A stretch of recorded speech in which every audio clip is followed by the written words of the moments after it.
मावळची, पुण्याची आणि साताऱ्याची, आणि बाकी सगळ्या जागा या महाविकास आघाडीला मिळालेल्या आहेत.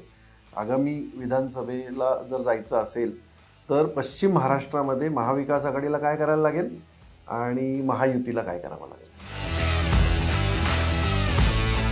या NH4 ला कनेक्ट असणाऱ्या सर्व जागांवरती महायुती जिंकताना दिसते. मग ती हातकणंगले असेल, मग ती सातारा असेल, बारामतीचा थोडासाच भाग नॉमिनल त्या NH4 वर आहे.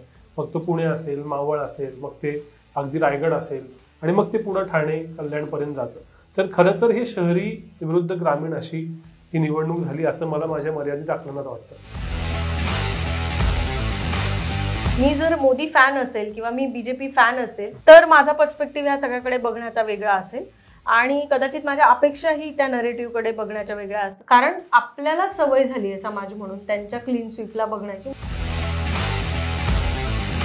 आणि महाविकास आघाडीचं सरकार होतं आणि त्यानंतर थोड्याच काळाने ते फसलं सगळं गणित आणि सरकार पडलं. तर त्या काळात सुद्धा एकटे पवारच असे होते की जे शेतकऱ्यांच्या बांधावर होते किंवा त्या भोवती चर्चा त्यांना टिकवून ठेवण्यात यश आलेलं होतं. अजित पवार पण जास्त हेजिटेंट दिसले. म्हणजे तर 4 जागा घेतल्यावर बरेचसे प्रश्न विचारले गेले की 4 जागा का लढताय, किंवा जसं आता तुम्ही सांगितलं की दिंडोरीची जागा सोडली, तशी काही लोकांचं किंवा विश्लेषकांचं म्हणणं होतं की परभणीत राजेश विटेकर एक चांगली चॉईस असू शकली असते. भुजबळ ज्या प्रकारचं पोलरायझेशन झालं त्यावेळी नाशिकमध्ये चॉईस. सो अजित पवारांची हेजिटन्सी पण दिसली का? नमस्कार, आरपार कॅफेमध्ये तुमच्या सगळ्यांचं मनपूर्वक स्वागत. नुकत्याच 2024च्या लोकसभा निवडणुका पार पडलेल्या आहेत आणि देशाला प्रधानमंत्री म्हणून तिसऱ्यांदा पुन्हा एकदा नरेंद्र मोदी यांची निवड झालेली आहे. त्याबद्दल त्यांचं अभिनंदन.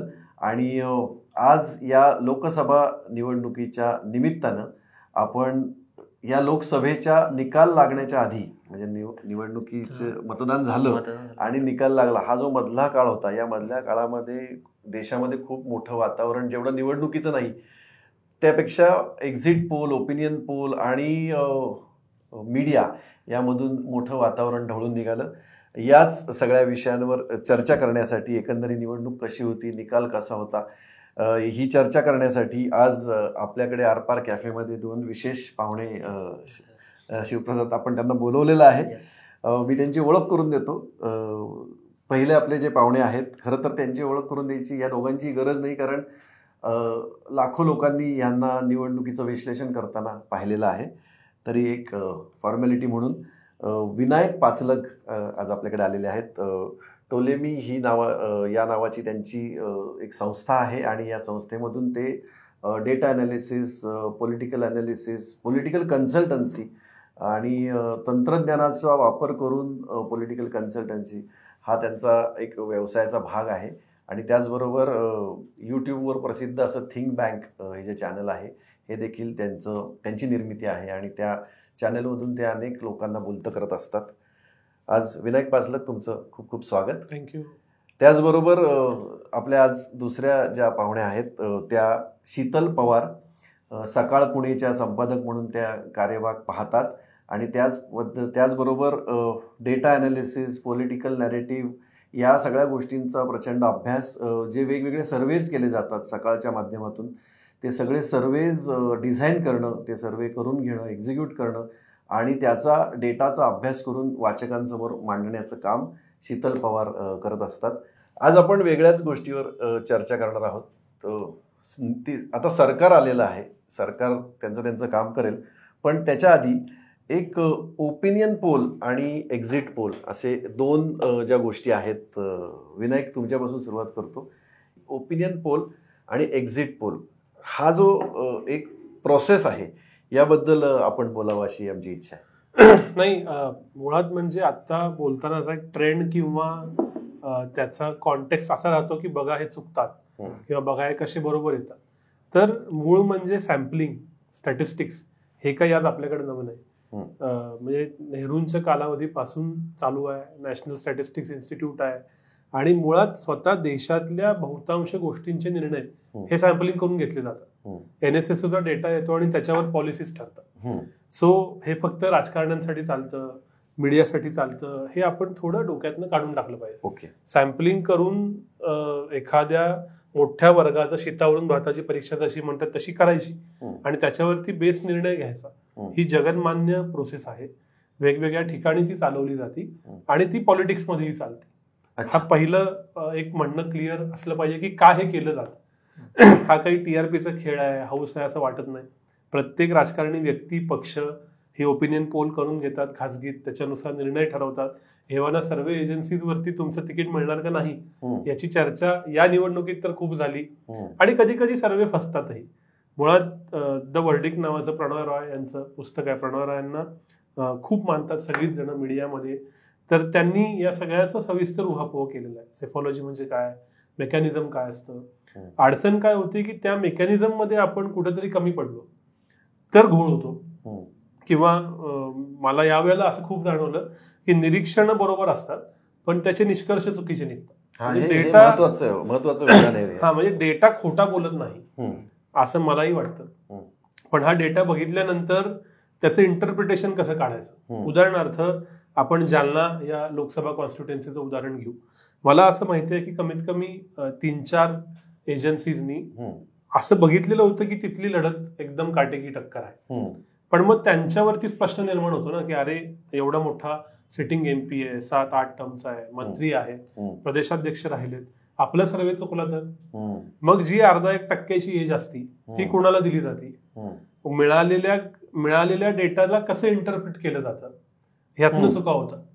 आणि जसं खूप लोकांनी आता सांगितलं 1 जून ते 4 जून ते मध्ये, विशेषतः 4 जून नंतर, की सीट प्रेडिक्ट करणं इतपत सायंटिफिक आहे माहित नाही पण वोट शेअर सगळेजण व्यवस्थित प्रेडिक्ट करू शकतात. गमतीचा भाग म्हणजे सीट सगळ्यांच्या चुकल्या असल्या कमी अधिक प्रमाणात ती वोट शेअर मात्र कोणाचाच चुकलेलं नाही. आता ह्या फायनल डिटेल्स आपण बघतो का, कारण वोट शेअरनं बातमी होत नाही, सीट शेअरनं बातमी होती, व्हायरल केली जाते.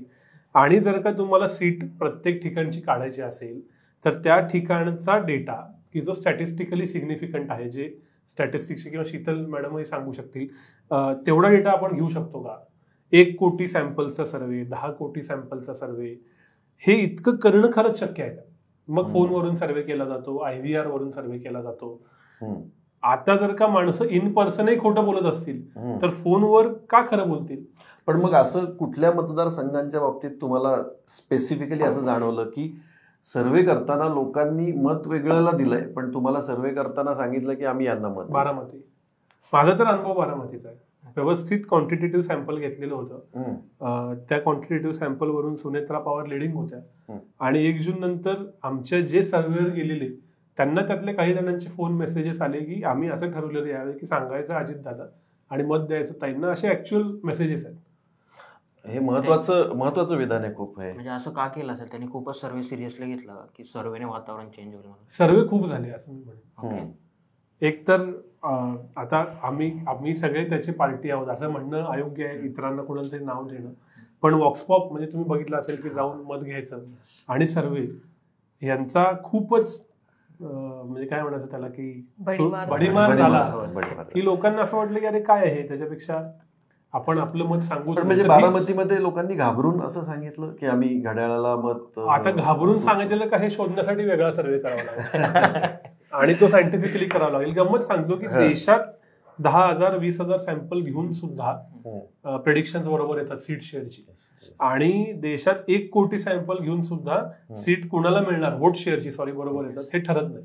बरोबर. सो आणि अजून एक या निमित्ताने मी सांगून घेतो की असं नाहीये की सगळे सर्वे चुकले. तुम्ही जर का वेगवेगळ्या वेळेला वेगवेगळे सर्वे बघत गेला तर खूप लोकांनी असं सांगितलेलं आहे की 300 पर्यंत एनडीए जाईल. उदाहरणार्थ CSDSच्या ओपिनियन पोलमध्ये त्यांनी साधारण अशा प्रकारची कमेंट केलेली की स्लाइट लीड आहे. मराठीमध्ये प्रदीप लोखंडेंनी एका चॅनलला व्हिडिओ दिलेला, त्यांनी सांगितलेलं, अनालिस्टनी सांगितलेलं प्रशांत दीक्षितांसारख्या की असं असं होतंय. आपण कुठल्या बाजूचे आहोत त्या नजरेनं आपण सिलेक्टिव्ह सर्वे बघतो. महत्वाचा मुद्दा आहे. मी शीतल मॅडमकडे येतो. तुम्हाला प्रश्न होता की तुम्ही म्हटलं की वोट शेअर बऱ्यापैकी सांगताय तेव्हा सगळ्यांचा सेम आहे, मग vote share to number of seats मध्ये कन्वर्ट करताना काय fault lines, like personal bias येतो काय खूप त्याच्यात? नाही, त्याचे मेथॉडॉलॉजी वेगवेगळे आहे. माझं असं म्हणणं आहे की ज्या वेळेला इलेक्शन खूप क्लोज होतात त्यावेळी त्या विधानसभेचा त्या लोकसभेचा पूर्ण सॅम्पलिंग केल्याशिवाय तुम्ही तिथला निष्कर्ष काढू नये.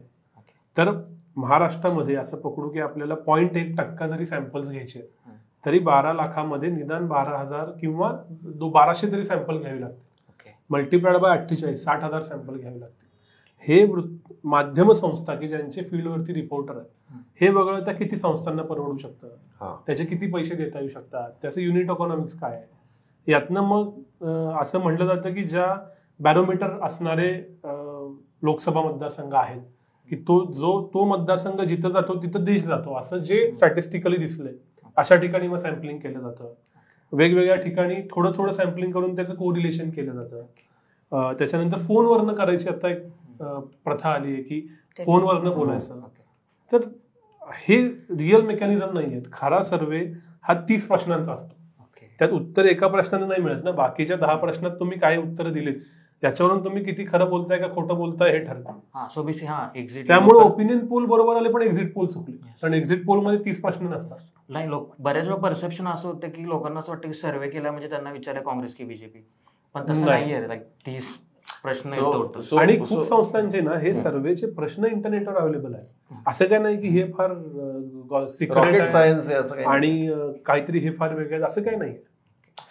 माध्यम संस्थांना हे परवडू शकतं असं विनायकजी तुम्ही म्हणता, किंवा मोठं त्यांचं एक कारभार असतो किंवा इन्फ्रास्ट्रक्चर मोठं असतं. तर सकाळ वृत्तसमूहाच्या माध्यम या संपादक आहेत शीतल पवार.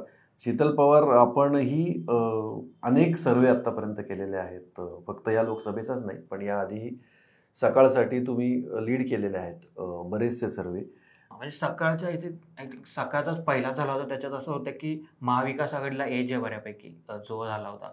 आणि त्यानंतर त्याच्यात असं पण झालं होतं की उमेदवार जर चांगले दिले तर मे बी गेम बदलू शकतो. मी बरोबर इंटरप्रेट केलं असेल असं होतं.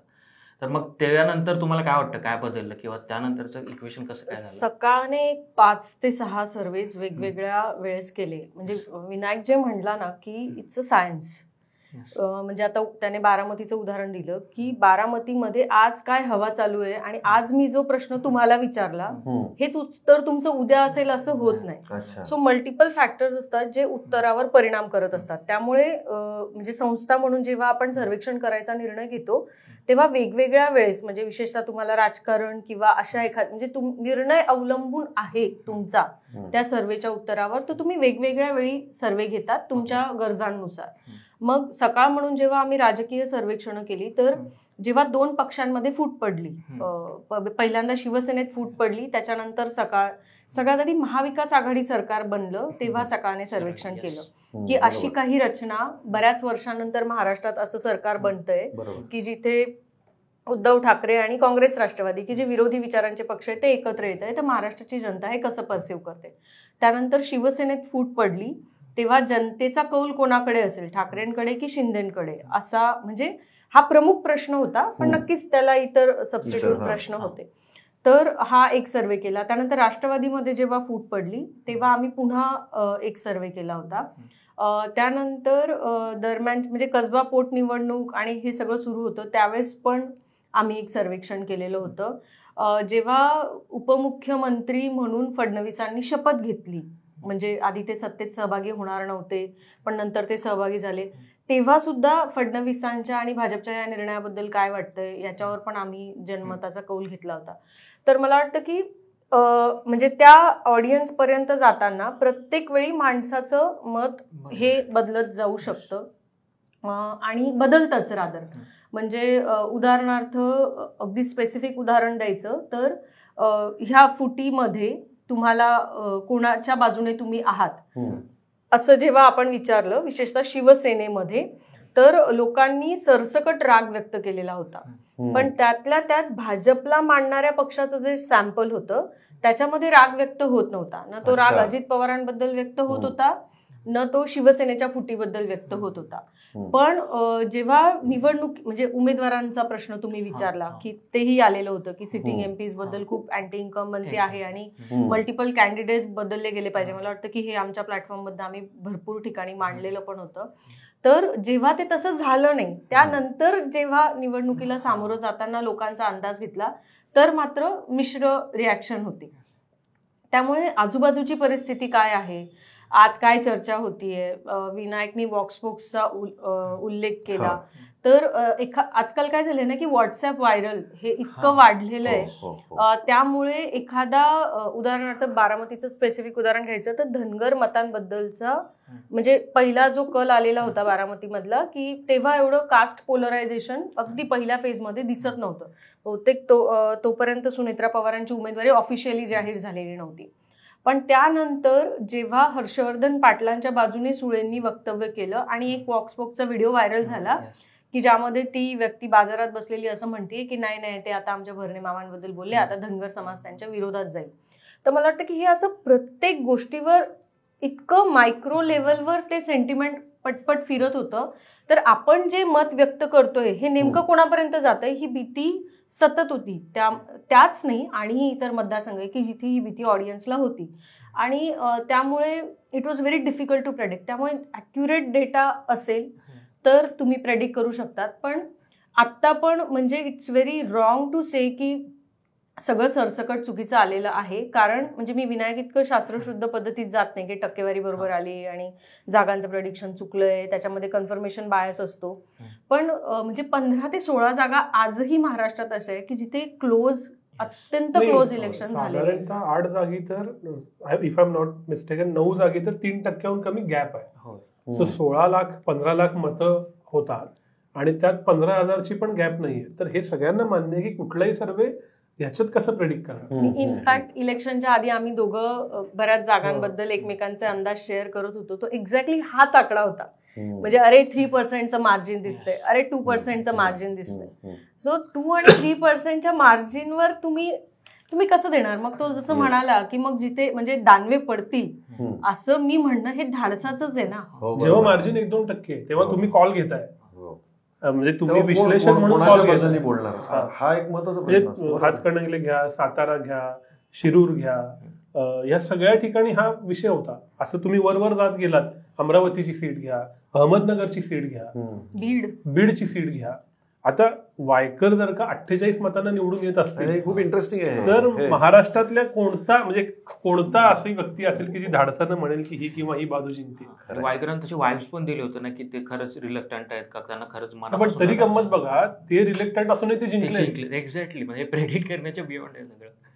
पण मग आता याच्यातून मला असा प्रश्न तुम्हाला दोघांनाही विचारायचा आहे, दोघंही तुम्ही त्याचं उत्तर द्या. ग्रामपंचायत किंवा महापालिकेची निवडणूक असती तशी ही लोकसभेची निवडणूक काय काय मतदारसंघांमध्ये झाली आहे, असं ह्याच्यावर तुम्हाला काय म्हणायचंय.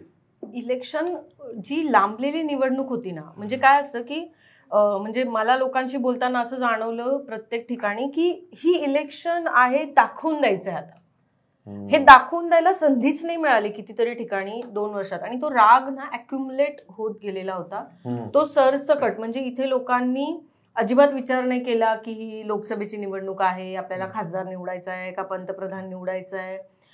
त्यामुळे प्रत्येक छोट्या छोट्या गोष्टीला ह्या निवडणुकीमधनं सोल्युशन शोधण्याचा लोकांनी प्रयत्न केलेला आहे असं मला वाटतं.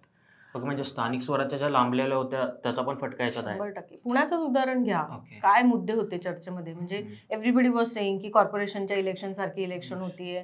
मग लोक असंही म्हणत होते की 3 जे प्रमुख कॅन्डिडेट आहेत ते स्वतः नगरसेवक होते म्हणून तेच मुद्दे चर्चेत येत आहेत. पण तसं नव्हतं. जर त्याआधी कॉर्पोरेशनची इलेक्शन होऊन गेली असती ना तर हे सगळे मुद्दे त्या निवडणुकीत नक्कीच चर्चेत आले असते, तर त्यांची धार लोकसभेला सामोरं जाताना कमी झाली असते. यावेळेस तसं झालंच नाही. आणि स्थानिक म्हणजे लोकसभेच्या निवडणुकीला स्थानिक प्रश्नाचं उत्तरदायित्व नसतंच. म्हणजे नॅशनल लेवलवर पार्टी पण त्याचा कधी विचार करत नसते. त्यांना असंच म्हणजे त्यासाठीच पंचायत राज रचना आहे ना आपल्या देशामध्ये, नाहीतर मग प्रधानमंत्र्यांनीच सगळं ठरवलं असतं ना. सो तो एक फॅक्टर महत्त्वाचा. मी याच्याकडून ना थोडंसं वेगळ्या अँगलनं बघतो. पुन्हा थोडं थेरॉटिकल होईल पण या निमित्तानं सांगता येईल की 2 रचना कम्युनिकेशन मध्ये मानल्या जातात, एक ब्रँडेड हाऊस आणि एक हाऊस ऑफ ब्रँड्स. भाजप ही ब्रँडेड हाऊस रचनेनं रूढार्थानं काम करत आलेली. स्ट्रॉंग प्रॉमिसेस आहेत, राम मंदिर असेल, कलम 370 असेल, समान नागरी कायदा असेल आणि एकच फेस आहे. 2014ला काँग्रेसला पाडायचं हे एक common sentiment across the nation होतं आणि त्याचा चेहरा नरेंद्र मोदी होते, वर्क झालं. 2019ला राष्ट्रवाद हा सेंटिमेंट होता प्लस लाभार्थी, ते वर्क झालं. पण नरेंद्र मोदी यांच्यासाठी त्यांना पाडायचंय का जिंकायचंय एवढीच इलेक्शन होती. 2024ला भाजपकडेही तेवढाच मुद्दा होता की एकतर तुम्हाला मोदींसाठी मत द्यायचं आहे किंवा मोदी नको आहेत म्हणून मत द्यायचं आहे. ही ब्रँडेड हाऊसची रचना. या उलट तुम्ही काँग्रेस बघत जा. मी मूळचा कोल्हापूरचा आहे, मी 10 वर्ष झाली पुण्याचा आहे. कोल्हापुरात पोटनिवडणूक झाली तर तिथं 2022ची गोष्ट आहे. तिथं जयश्री जाधवांना मतं देणाऱ्यांची कारणं वेगवेगळी होती, 8-9. म्हणजे आपल्या त्याला हाऊस ऑफ ब्रँड म्हणतात. म्हणजे एकच हिंदुस्थान युनिलिव्हर वेगवेगळे ब्रँड विकतं पण शेवटी फायदा हिंदुस्थान युनिलिव्हरला होतो. यावेळी असं झालं की ब्रँडेड हाऊस म्हणजे नरेंद्र मोदी किंबहुना भाजपकडं 2 महिने सांगण्याजोगं काय होतं. 2 महिने तुम्हाला कॅम्पेन चालवायचे ना. 20-21 वेळेला नरेंद्र मोदी महाराष्ट्रात येतात, 18 वेळेला if I am not wrong. Amit Shah येतात, देवेंद्र फडणवीस 100हून अधिक सभा घेतात. सांगायचं काय? लोकांना ऑलरेडी माहिती आहे ना की नरेंद्र मोदी 10 वर्ष असे वागले, माझी इच्छा असेल तर मी बटन दाबेन, नाहीतर नाही दाबेन. म्हणून मग सगळे फॅक्टर आत यायला लागले, म्हणून मग उमेदवार आत यायला लागला. जर का नरेंद्र मोदींची ताकद आहे, आजही आमच्या एका सर्व्हेमध्ये असं दिसून आलं की 15% लोक महाराष्ट्रातली नरेंद्र मोदी या चेहऱ्याकडे बघून मत देतात. 15%. ह्यूज. हा, पण उरलेल्या 85% असं झालं की फक्त नरेंद्र मोदी नाही. मग आता उमेदवार कोण आहे? मग तुमची जातीबद्दलची भूमिका काय आहे? मग जात कुठली, धर्म कुठला, काय दिलं, लोकल प्रश्न, असं ते होत गेलं. सो कम्युनिकेशन सिस्टीम्स दोघांच्या वेगळ्या आहेत. मध्यंतरी एक काळ असा होता की भाजपची कम्युनिकेशन सिस्टीम वर्क होत होती. आता त्यांनी जे ब्रँडेड हाऊसचा प्रयोग केला 400 पारचा, तो अंगाशी आला. आणि मग इथं यांचं वेगवेगळ्या कारणाने दिसतंय. काँग्रेसच्या ज्या 13 सीटा निवडून आलेल्या आहेत, सर्वाधिक मोठा पक्ष, त्या प्रश्नावर येणार आहे आम्ही. तर त्याच्यात कॉमन फॅक्टर काय आहे? त्या 13 सीट्स वरती राहुल गांधी पंतप्रधान व्हावेत म्हणून मतदान झाले का? तर नाही. आणि ते काँग्रेसलाही नको होतं. प्रत्येक ठिकाणी लोकल एलिमेंट आहे. सांगलीत जो अपक्ष निवडून येतो काँग्रेस विचारांचा, तिथेही लोकल एलिमेंट आहे. विदर्भामध्ये लोकल एलिमेंट आहे, मुंबईमध्ये लोकल एलिमेंट आहे, जातीची गणित आहेत, धर्माची गणित आहेत, उमेदवाराबद्दलची अँटी इन्कम्बन्सी. सो अशी खरं तर ही गंमत झाली की कम्युनिकेट काय करणार 2 महिने. धुळ्याच्या सीट बद्दल पण जे एवढं मोठं लीड होतं, शेवटच्या एका विधानसभा मतदारसंघामध्ये संपूर्ण ते लीड कापलं गेलं. शीतल, तुझ्याकडून मला हे ऐकायला आवडेल की ह्याच्याकडे कसं. धुळे लोकसभेमध्ये कायमच असं, म्हणजे मागच्या 3 इलेक्शनमध्ये असंच मतदान झालेलं आहे. मालेगाव सेंट्रल ना, मालेगाव सेंट्रलमध्ये या आधीच्या निवडणुकांमध्येही बीजेपीला 3%, काँग्रेसला 82-85 आणि 19ला 88. आणि आता पण फक्त आणि त्या मतांच्या लीडवर शोभा बच्चाव निवडून आलेल्या आहेत.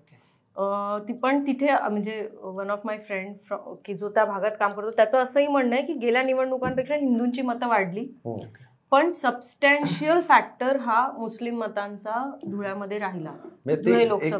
एकत्र ती झाली जशी मागच्या निवडणुकीला कन्सॉलिडेशन झालं खूप जास्त. 1:1 इलेक्शन हा म्हणजे काँग्रेस किंवा इंडिया आघाडीचं सगळ्यात मोठं यश कुठलं असेल तर ते एकाच एक लढत तयार करू शकले. म्हणजे पुण्यामध्ये MIMच्या उमेदवाराला 1000 मतही मिळत नाही, असं झालं नव्हतं. किंवा वंचित बहुजन आघाडीच्या उमेदवाराला 20-25 हजार मतांवर थांबावं लागतं, जे गेल्या वेळी ज्या वेळेला भाजप जिंकणार, मोदी परत येणार हे क्लिअर होतं, त्यावेळी पुण्यातल्या वंचितच्या उमेदवारांना 50,000हून अधिक मतं घेतली, 60-65 हजार मतं. सो हे क्लिअर झालेलं होतं यावेळेला की एकतर तुम्ही, म्हणून मी म्हटलं ना, मोदींना जिंकणार आहे किंवा मोदींना हरवायचं. मोदींना हरवणारा सर्वाधिक ताकदवान कोण आहे? त्याच्या आजूबाजूला सगळी ज्यांना मोदींना हरवायचं हे एकत्र झाले. म्हणून मतातला फरक किती? काहीच नाही ना, जवळपास 50-50% मतं दोन्ही बाजूला राहतात.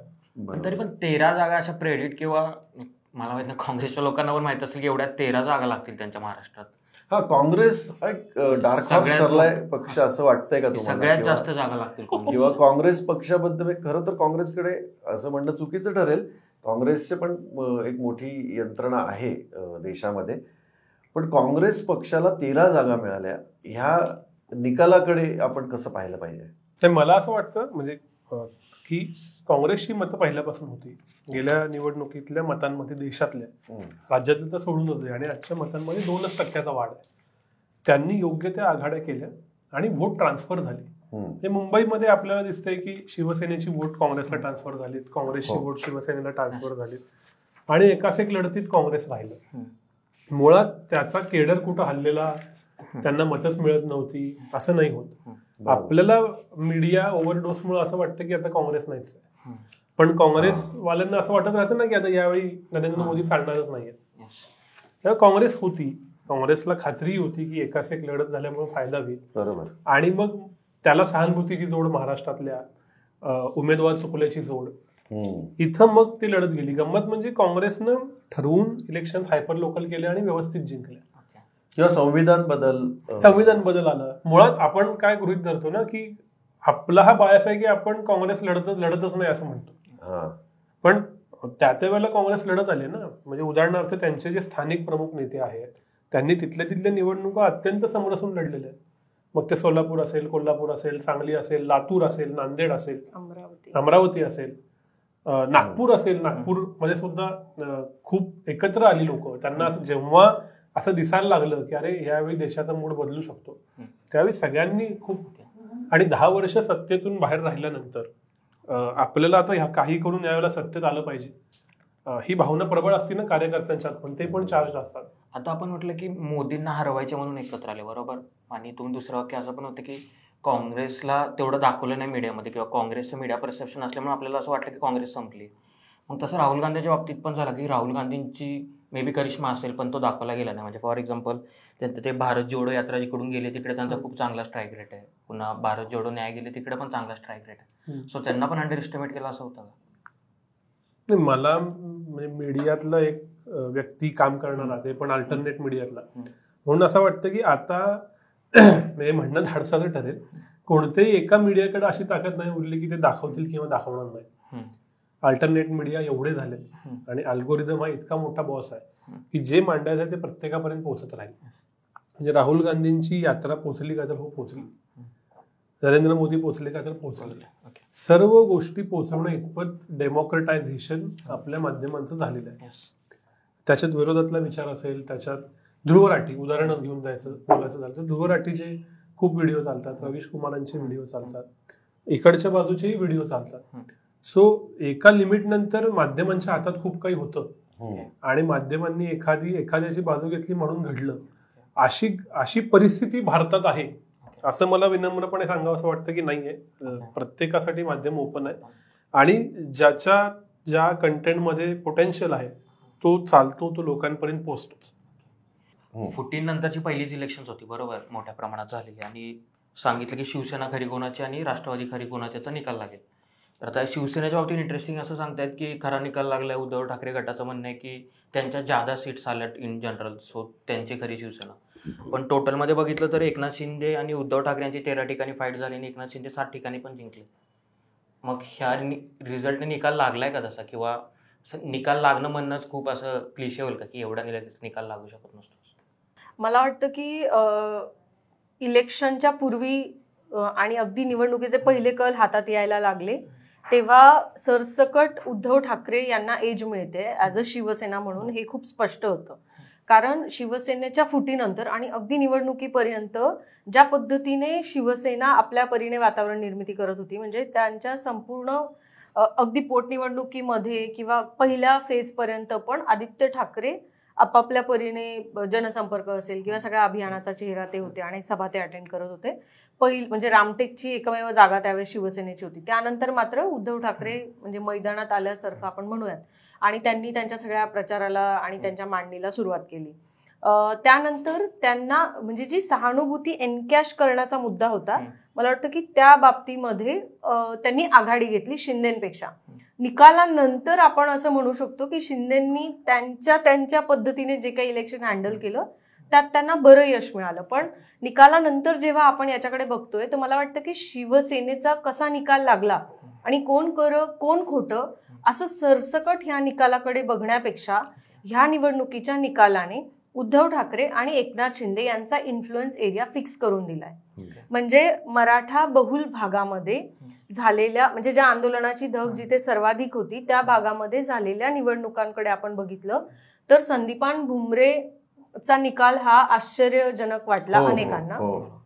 आणि मुंबईमध्ये ज्या पद्धतीने काँग्रेस किंवा इव्हन शिवसेनेला एज मिळाली त्या निकालाकडे बघून हे स्पष्ट झालं की ठाकरेंना म्हणजे उद्धव ठाकरेंना शिवसेनेला म्हणजे तिथल्या मराठी माणसाने मोर दॅन शिंदे अधिक ठाकरेंना स्वीकारलेला आपण बघितलं.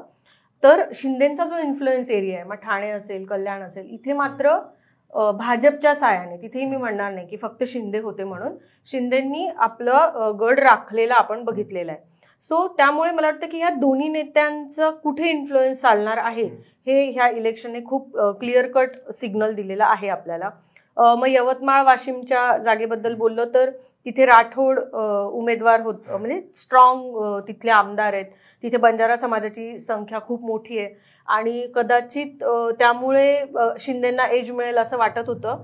पण त्या विरोधात सगळा कौल जाऊन तिथे पण ठाकरेंना जे लीड मिळालेलं आहे किंवा त्यांना जी संधी मिळालेली आहे त्याच्याकडे आता निकालानंतर बघताना असं दिसतं की फक्त तुमच्याकडे आमदार आहेत, नेते आहेत एवढेच फॅक्टर वर्क झालेले नाही आहेत. निवडणूक काळामध्ये जे जे काही मुद्द्यांवर ह्या दोघांनी काम केलेलं आहे आणि यांच्या घटक पक्षांनी जिथे यांना पूर्णपणे साथ दिलेली आहे तिथे तिथे या दोन्ही नेत्यांना यश मिळालेलं आपण बघायला मिळतं. त्यामुळे मला वाटतं की खरी खोटी याच्यापेक्षा आत्ता खूप स्पष्ट दिसतंय की कोणाचा कुठे इन्फ्लुएन्स आहे. त्यामुळे विधानसभेच्या गणितांवर ह्या सर्व गोष्टी परिणाम करतील, कारण दोघांची डिपेंडन्सी आहे मित्रपक्षांवर. माझं याच्या बाबतीत थोडंसं एक टँजंट म्हणणं असं आहे की मुळात शिवसेना हा पक्ष, एकत्रित शिवसेना ज्या वेळेला होती त्यावेळेला सुद्धा त्यांची मतं ही काही एका थॉटमुळे होती असं नाही. उदाहरणार्थ काही मतं ही हिंदुत्वाची होती, काही मतं ही मराठी अस्मितेची होती, काही मतं ही म्हणजे विशेषतः कोकणातून मायग्रेट झालेल्या मुंबईतल्या मराठी अस्मितेची पण होती. सो शिवसेना म्हणजे एक नेता, एक पक्ष, एक मत असं नाहीये ना. त्यांच्याकडे येणारी मतं पण वेगवेगळ्या कारणांनी येत आहेत आणि ती त्यांच्या अलाइंड विचारांबरोबर गेलीत असं वाटतं. म्हणजे नाहीतर मग कोकणामध्ये विनायक राऊतांचा पराभव होणं शक्य नाही, अनंत गीतेंचा पराभव होणं शक्य नाही. याचा अर्थ मूळ कोकणातली मतं जी आत्ताही कोकणात राहत आहेत ही हिंदुत्वाच्या बरोबर जास्त गेलीत आणि भाजपला लक्षात आलेलं होतं की भाजपच्या मतदारांना की बॉस हे वाटतंय तेवढं सोपं नाही राहिलेलं आणि येऊन मतदान करावं लागेल. ह्याच्या उलट मुंबईत मराठी गुजराती अस्मिता होती. संजय दिना पाटील निवडून येतात ज्याची अपेक्षा कोणी केलेली नसती. त्यांची मतं ट्रान्सफर होऊन वर्षा गायकवाड निवडून येतात.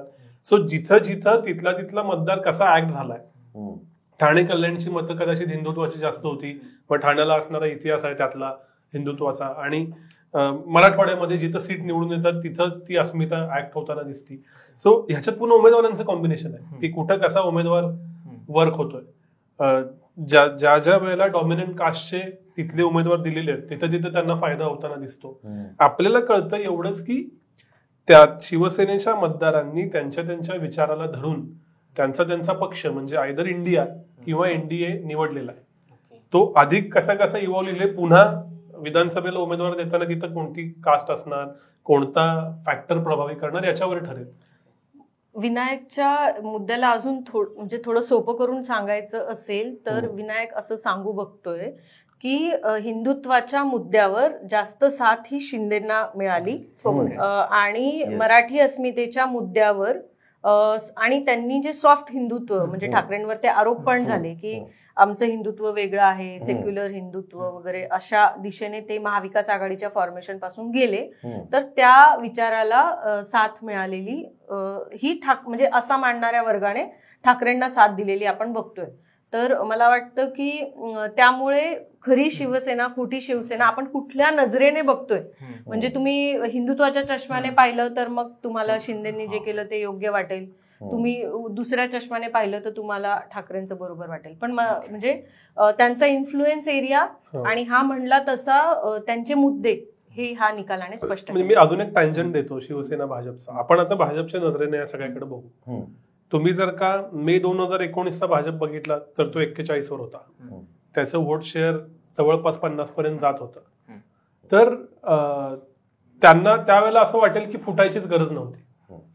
पण जर का तुम्ही ऑक्टोबर 2019चा भाजप बघितला तर ते एकटे पडलेले होते. त्यावेळी त्यांची जी काही 27% मतं आहेत 30च्या वरती कधी भाजप गेलेली नाही. तर भाजपच्या आधी इतक्या पण जागा आल्या नसत्या, मग त्यांच्या 5-7 जागा आल्या असत्या. आज महायुती म्हणून ते 17वर तरी पोहोचले. तुम्ही जर का प्रो भाजप असाल तर तुम्ही म्हणाल बघा ऑक्टोबर 2019ची परिस्थिती जर का असते आणि महाविकास आघाडी कंटिन्यू झाली असती तर आमच्या 10 जागा खूप प्रयत्नानं आल्या असत्या. आज आम्ही 17वर गेलो.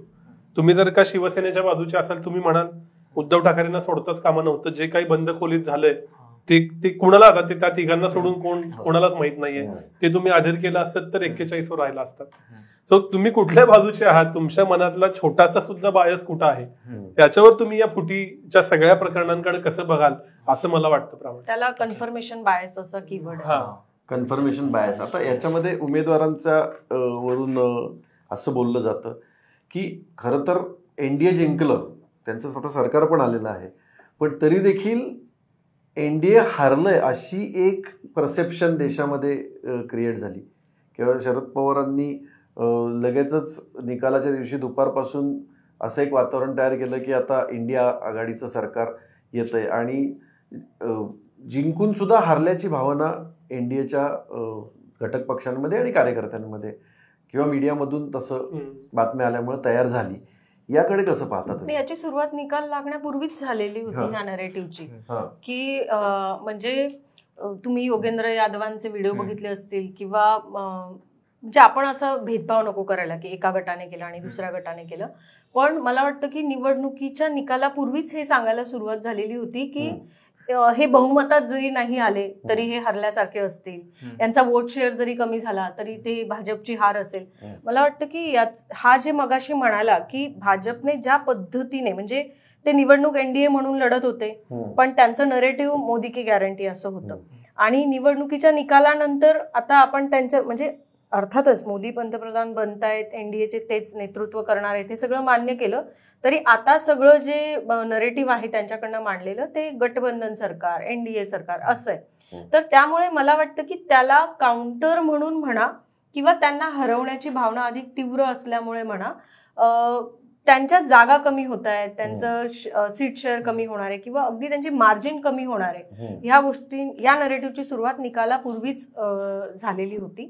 आणि निकालाचा कल म्हणजे मला वाटतं की अगदी पहिल्या का दुसऱ्या फेरीमध्ये वाराणसीमध्ये मोदींना लीड कमी मिळालं, एका फेरीमध्ये लीड कमी मिळालं.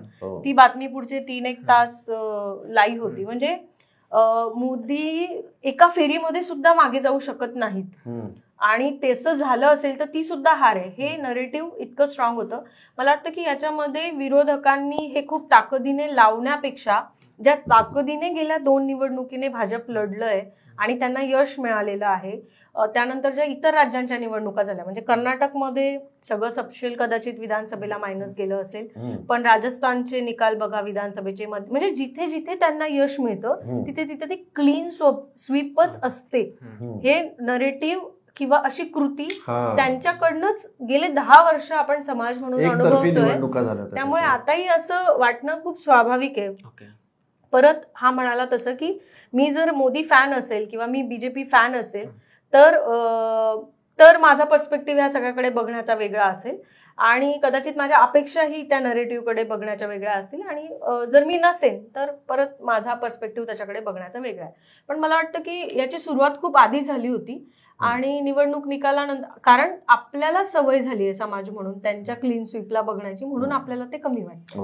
ते डॉक्टर मनमोहन सिंगांचं एक वाक्य होतं की history will be kinder to me. तर 5 वर्षांना अजून काय बघणार आहोत आपण, तर नरेंद्र मोदी 3ऱ्यांदा पंतप्रधान झाले. ही ऐतिहासिक गोष्ट 1962 नंतर 62 नंतर 62 इयर्सनं झाली, हे सत्य आहे. पण आपण ज्या पोलरायझेशनच्या आणि बायनरीच्या बॅटलमध्ये राहिलो त्यांना फरक पडला. ते एक्झिट पोल नंतर झालं, निकालानंतर झालं वगैरे, इथपर्यंत ठीक आहे. अडचण अशी आहे की हे आधीच झालेलं आणि त्याचा ऍक्च्युली फायदा, त्याचा ऍक्च्युली तोटा पहिल्या आणि दुसऱ्या फेजमध्ये त्या एनडीएलाच झाला की आता मोदी येतातच आहे. आणि मी असं म्हणतो की राम मंदिर या मुद्द्यानं भाजपलाच जास्त फसवलं की आता आपल्याला काही करायचं गरज नाही, त्यामुळं मग मतदानापर्यंत माणसं आणायची गरज नाही. त्यामुळे तुम्ही पहिल्या 2 फेज मधला भाजप बघा, महाराष्ट्रात नाही तुम्ही बघू शकता, आणि पुढच्या 5 फेज मधला भाजप बघा. अडचण सगळ्याची ठीक आहे, ही चर्चा एवढा कंटेंट झालाय ना की ही चर्चा निघून जाईल. 3 तासाची बातमी अजून 8 दिवसानं विचारलं कोणी की त्या दिवशी काय घडलेलं आठवणार नाही. 2019ला सकाळपासून संध्याकाळपर्यंत काय चालू होतं मला आठवतही नाही. या आधी सुद्धा भाजप हरली आहे, दिल्लीत 2दा हरली आहे, बिहारमध्ये हरली आहे, गुजरातमध्ये 99 पर्यंत आलेली. असं नाही झालेलं की भाजप हरलेलं नाही. त्यामुळे हे पुन्हा परसेप्शनचं बॅटल, आपण बायनरी झालोय सगळं मान्य असलं तरी या सगळ्यात स्वतः भाजपचा घोळ झाला हे या ठिकाणी एस्टॅब्लिश करणं जास्त गरजेचं आहे, इम्पॉर्टंट आहे. हे खूप महत्वाचं आहे. हिस्ट्री अशीच काइंडर असेल का शरद पवारना? म्हणजे 10 पैकी 8 आले, म्हणजे सध्या असं परसेप्शन झालं की 10 पैकी 8 म्हणजे खूपच चांगला विजय, आणि स्ट्राईक रेट पण खूप चांगला दिसतो 10 पैकी 8. मग त्यांच्या एवढ्या जागा येण्याचं काय, म्हणजे त्यांची ती ट्रिक आहे का? की फॉर एक्झाम्पल असंही काही ठिकाणी आलं होतं की अजित पवार आणि शरद पवार अशी, अजित पवार विरुद्ध शरद पवार अशी 2च ठिकाणी झाली. सो राष्ट्रवादीच्या मतदाराला, लाईक काही कोर मतदार असतात, ते 2च ठिकाणी चूज करावं लागलं की अजित पवार की शरद पवार, आणि बाकी ठिकाणी बऱ्यापैकी मग शरद पवार विरुद्ध बीजेपी अशी मत. मला वाटतं की राष्ट्रवादीची लढत ही 2 गटांमध्ये होईल हे महाविकास आघाडीच्या किंवा शरद पवारांच्या पक्षाने ठरवण्यापेक्षा ते महायुतीने अधिक ठरवलं. म्हणजे 2019ला राष्ट्रवादीचे 4 खासदार होते, बारामती, शिरूर, सातारा आणि हे रायगड, तटकरे, की त्यातले तटकरे आता अजित पवारांच्या म्हणजे त्यांच्या पक्षात सहभागी झालेले आहेत.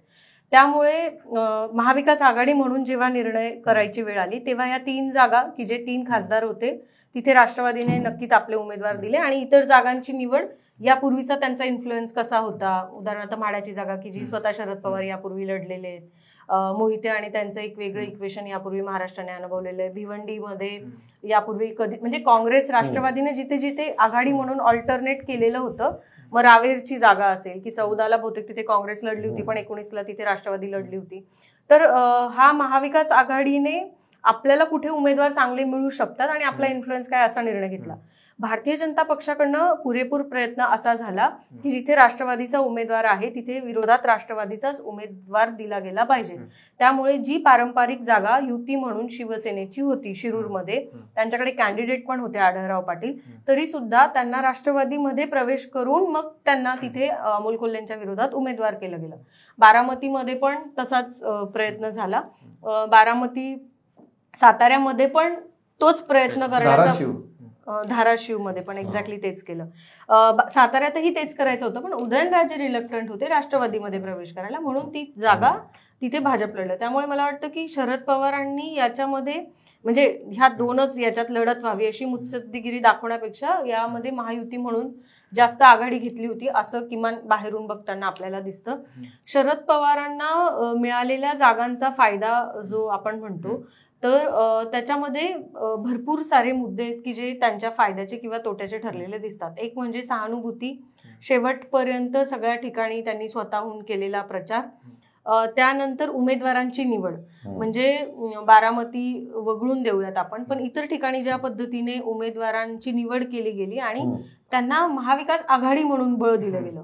मग त्याच्यात शिरूरचं उदाहरण असेल, माढ्याचं उदाहरण असेल, भिवंडीचं उदाहरण असेल, वर्ध्याचं उदाहरण असेल की जिथे काळे हे ऍक्च्युली काँग्रेसचे म्हणजे ते काँग्रेसचे उमेदवार होते किंवा त्याचे सदस्य राहिलेले आहेत, पण त्यांनी राष्ट्रवादीत प्रवेश करून मग त्यांना तिथे निवडणूक लढायला लावलेली होती. संजय दिना Patil, all time favourite candidate of Sharad Pawar, की जे उद्धव ठाकरे यांच्या पक्षात येऊन त्यांनी तिथे निवडणूक लढवली. तर महाविकास आघाडी म्हणून काय म्हणतात एररला खूप कमी स्कोप ठेवला, आणि हा मगाशी ऑर्केस्ट्रेशन चांगलं होतं, सिंक्रोनायझेशन चांगलं होतं. मला वाटतं की निकालानंतर असं म्हणणं ठीक आहे की हे ऑर्केस्ट्रेशन बेटर होतं, पण हे प्रत्येक मतदारसंघ निहाय बदलत गेलेलं आहे.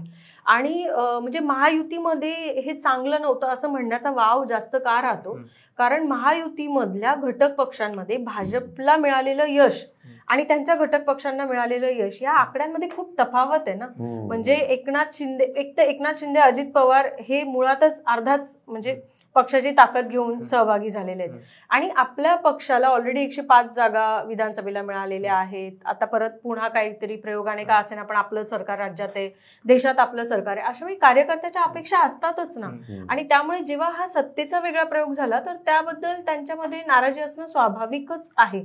आणि त्यामुळे जेव्हा 2nd, 3rd लेवलवरचे पॉलिटिकल इक्वेशन आपण प्रत्येक मतदारसंघामध्ये बघतो तर हे काय म्हणतात ही भांडणं होतीच, फक्त ती आता जास्त प्रकर्षाने दिसतात आपल्याला. मग उदाहरणार्थ पाचोरा हा मतदारसंघ घ्या, तिथले जे 3 लोकल कॅन्डिडेट आहेत की ज्यांना ऍस्पिरेशन आहे विधानसभेचं, त्यांचं भांडण आजचं नाहीये. 2019लाही ते दोघे एकमेकांच्या विरोधात लढले होते. जो भाजपचा तिथला लेटेस्ट शहराध्यक्ष आहे तो त्या निवडणुकीला अपक्ष लढलेला होता शिवसेनेच्या उमेदवाराच्या विरोधामध्ये.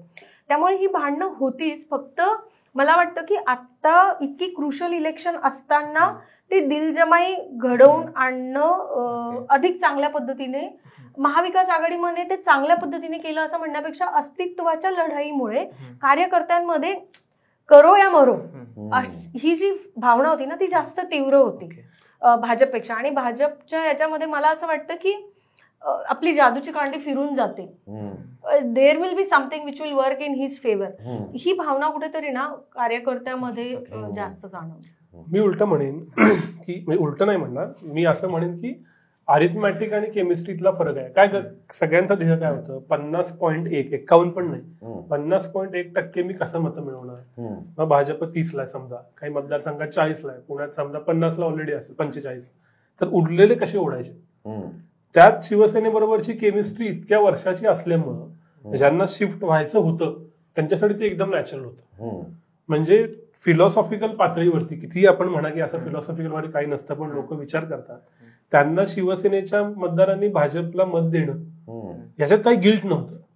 पण अजितदादांच्या मतदारांनी काय स्वतःला कन्व्हिन्स करायचं की मी का कमळ दाबतो. म्हणजे आतापर्यंत कमळाला देऊ नका, घड्याळाला मत द्या, आणि आता सांगायचं की नाही आता कमळाला मत द्या किंवा. पण हे भाजपच्या मतदारांनी लवकर ऍक्सेप्ट केलं, कारण त्यांना माहित होतं की आपल्याला मोदींना जिंकवायचं, मग त्यासाठी काय करायचं ते करा.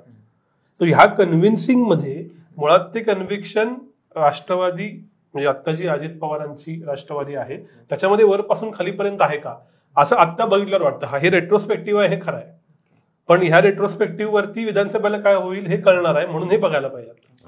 विधानसभेला काय होईल हे बघायला पाहिजे, हा खूप महत्वाचा मुद्दा आहे. आता तुम्ही जे फॉर एक्झाम्पल फिलॉसॉफी अँगलने सांगितलं की लाईक अजित पवारांच्या मतदारांनी भाजपला का मत द्यायचं हे नाही क्लिअर, पण यांच्या महायुतीकडे नंबर्स पण जास्त आहेत किंवा अजितदादांकडे जास्त आमदार आले आहेत, एकनाथ शिंदेकडे जास्त आमदार आले आहेत, खासदार पण जास्त आले आहेत. सो महायुतीत आहे का तेवढी जागा. म्हणजे लोकसभेच्या वेळी दिसलं की नाशिकच्या वेळी खूपच घासाघास झाली, मुंबई साऊथसाठी कोल्हापूरला झाली, मुंबई साऊथ सुद्धा एकनाथ शिंदेना सोडावी लागली किंवा त्याच्या कॅन्डिडेट्सवर बरेचसे प्रश्न वगैरे निर्माण केले गेले. सो महायुतीत जागा आहे का खरंच एवढी. मी असं म्हणणं थोडंसं भविष्य कथनासारखं होईल म्हणून मी टाळतोय, पण तरी सुद्धा विथ कंडिशन्स अप्लाइड असं म्हणतो की 2024च्या लोकसभेला महाविकास आघाडीला काही करून जिंकायचं होतं म्हणून त्यांचं सिंक्रोनायझेशन चांगलं झालं. महायुतीत ती आग नव्हती म्हणून नाही झालं. आता मात्र महाविकास आघाडीत पण दिसतंय की आपण येऊ शकतो.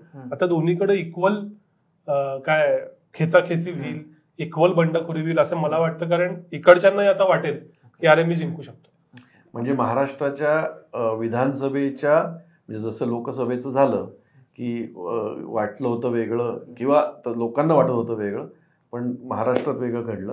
तर महाराष्ट्राच्या विधानसभेचा क्रिकेटचा सामना हा शेवटच्या चेंडूपर्यंत जाऊ शकतो अशा अर्थाने. विनायकने जो मुद्दा मांडला ना, म्हणजे तुझ्या प्रश्नाला उत्तर द्यायच्या आधी मी तो म्हणाला की दोन्हीकडे आता सगळ्यांना संधी दिसते. आता याच्यात अजून डिटेल गेलो आपण तर आता शिंदेच्या कॅन्डिडेटचे जे कालपासून बाईट्स येत आहेत किंवा काँग्रेस आणि शिवसेना उद्धव बाळासाहेब ठाकरे या दोघं पक्षांचा महाराष्ट्रातला परफॉर्मन्स, म्हणजे ह्या निवडणुकीला सामोरं जाताना जागा वाटप म्हणून ज्या लेवलवर प्रत्येक पक्ष होता विदिन युती आणि आघाडी मी म्हणते आता, म्हणजे भाजप म्हणून आपली काय रचना होती आणि एकनाथ शिंदेसमोरचं काय चॅलेंज होतं आणि आता आलेला निकाल, तर हे फॅक्टर पण युतीला सामोरं जाताना त्यांच्या जागा वाटपामध्ये चर्चेला असतील. तसंच महाविकास आघाडीमध्ये उद्धव बाळासाहेब ठाकरे यांना सर्वाधिक जागा होत्या आणि काँग्रेसला एकच जागा लोकसभेला जिंकून आलेली होती, पण आता निकालाचं चित्र पूर्ण बदललेलं आहे. त्यामुळे मला वाटतं की जशी दोन्हीकडे होप्स वाढलेली आहे ना, तसं दोन्हीकडे अंतर्गत स्पर्धा पण वाढलेली आहे. खूप चांगलं उत्तर दिलं, म्हणजे आवडलं मला हे उत्तर, कारण की हा अभ्यास खूप महत्वाचा आहे. कारण आत्ता जरी विजयाचा जल्लोष महाविकास आघाडीमध्ये असेल आणि महायुतीमध्ये तसं एक इंट्रोस्पेक्शन किंवा सिंहावलोकनाच्या प्रोसेसमधून महायुती आता जात असेल, मग मध्ये आपला देवेंद्रजी फडणवीस यांनी मला आता संघटनेत काम करायचं आहे किंवा मला सरकारमधून मुक्त करा अशा पद्धतीची एक प्रेस घेतली. या सगळ्यामधून हा खूप चांगला मुद्दा आहे की मग नक्की महाविकास आघाडी कोण किती जागा घेऊन लढणार, कारण आता त्यांना विनिंग प्रोबॅबिलिटीची शक्यता जास्त दिसते. फक्त एक आकडा सांगतो त्याच्यातून हे लक्षात येईल.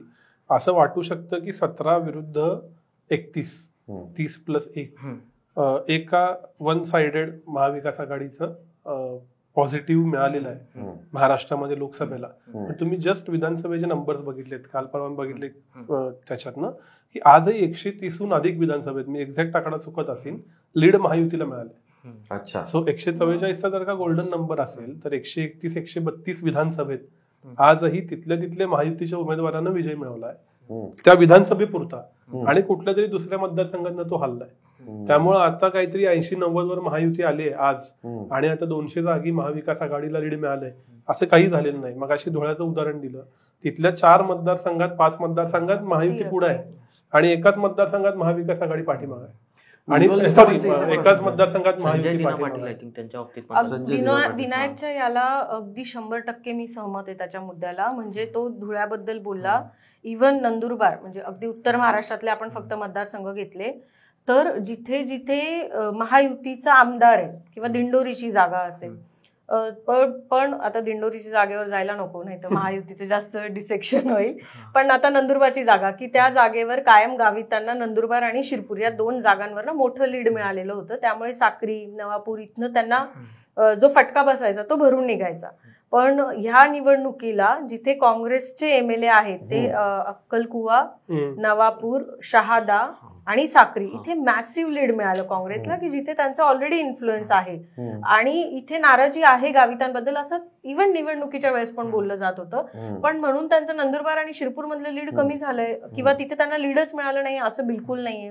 धुळ्यामध्ये जसं हा म्हणाला, धुळे शहर, ग्रामीण, शिंदखेडा ह्या म्हणजे जो हा मालेगाव बाह्य, इथे भामरेंनाच लीड मिळालेलं आहे. बागलांमध्ये पण त्यांना लीड मिळालेलं आहे. फक्त मालेगाव सेंट्रलमध्ये काँग्रेसच्या उमेदवाराला मोठं लीड मिळालेलं आहे. तर दिंडोरीमध्ये पण जिथे चांदवड आणि सुहास कांदे ज्या भागाचे आमदार आहेत त्या भागांमध्ये, म्हणजे शिवसेना किंवा हिंदुत्व हा प्रिसाइजली आपण मुद्दा म्हणतो, तिथे महायुतीच्या उमेदवाराचं मतदान कमी झालेलं आहे का? तसं नाही. फक्त विदर्भामध्ये काही ठिकाणी खूप मोठा स्विंग बघायला मिळालेला आहे. अदरवाईज महाराष्ट्रामध्ये, उत्तर महाराष्ट्र असेल, पश्चिम महाराष्ट्र असेल, इव्हन मराठवाड्यामध्ये, म्हणजे बीडचं उदाहरण घ्यायचं तर आष्टी मतदारसंघ खूप क्रिटिकल समजला जात होता, पण तिथे 30,000चं लीड आहे बहुतेक. पण शेवटपर्यंत एक धाडसी स्टेटमेंट असं करता येईल की विदर्भ वगळता ऍक्च्युअल वोट स्विंग कुठे दिसत नाहीये, की जो आधी त्यानं गेल्या वेळेला वेगळं बटन दाबलेलं आता वेगळं दाबलं. बाकी सगळ्या ठिकाणी अरिथमॅटिक जमून आलंय. आणि विदर्भातलं स्विंग पूर्वी काय म्हणायचे की थेट काँग्रेस विरुद्ध भाजप 225 ते 230 लढती होतात, तिथं काँग्रेसचा स्ट्राईक रेट कमी होतो म्हणून काँग्रेस देशात हरते. आता ते जेव्हा 52 वरनं 99ला जातात त्यावेळी तिथं तो स्ट्राईक रेट सुधारला.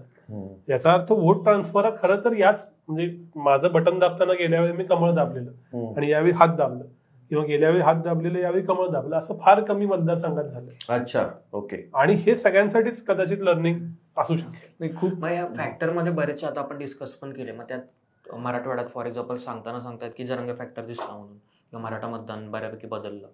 मग त्याचं काय झालं की मराठा मतदान नाही बदललं एवढं, आपण म्हणतो की अरिथमॅटिक एवढे चेंजेस नाही झाले. माझा अभ्यास नाही. मला वाटतं की इनफॅक्ट मराठा आरक्षणावर आम्ही थिंक बँकवर चर्चा केली होती दोघांनी, तर त्यावेळेस मी खूप ठामपणे मांडलं होतं की मराठा मतदार हा कधी ठामपणे एकाच व्यक्तीच्या किंवा पक्षाच्या मागे राहत नाही. मराठ्यांचं राजकारण हे खूप फ्रॅगमेंटेड आहे.